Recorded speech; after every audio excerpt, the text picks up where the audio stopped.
L'ONU en action, un programme de la télévision des Nations Unies.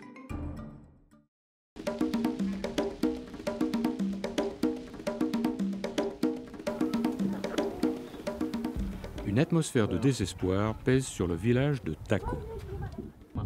C'est l'heure du dîner et Mariam Dianopo ne sait pas comment elle va nourrir ses 5 enfants affamés. Il ne lui reste qu'un bol de riz et elle essaye de le faire durer.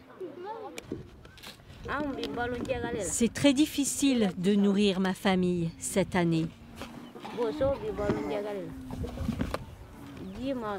Les silos sont vides. Le Mali traverse une crise grave d'alimentation et de nutrition qui s'acharne dans la région du Sahel.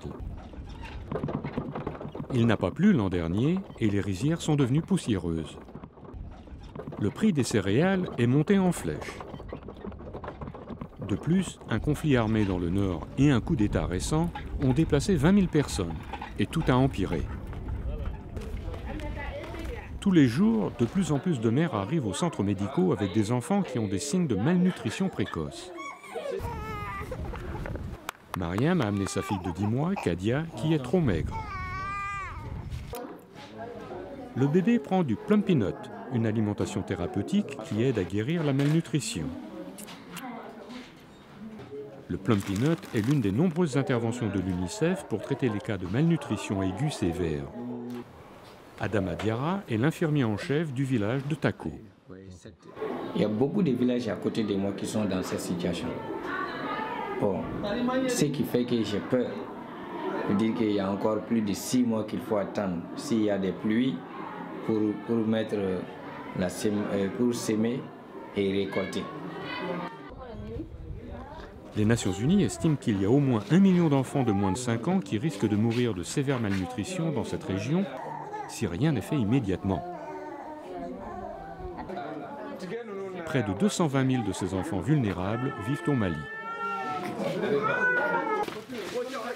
L'UNICEF a mobilisé des stocks de Plumpy Nut dans le pays au cas où la crise empirerait dans les prochains mois.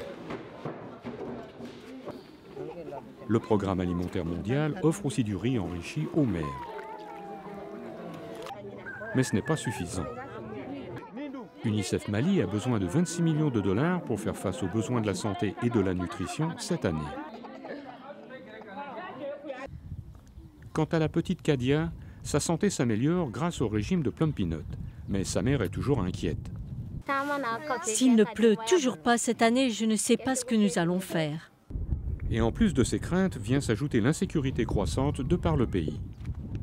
Le Mali se trouve au bord du précipice et a besoin d'un soutien urgent afin que le désastre puisse être évité.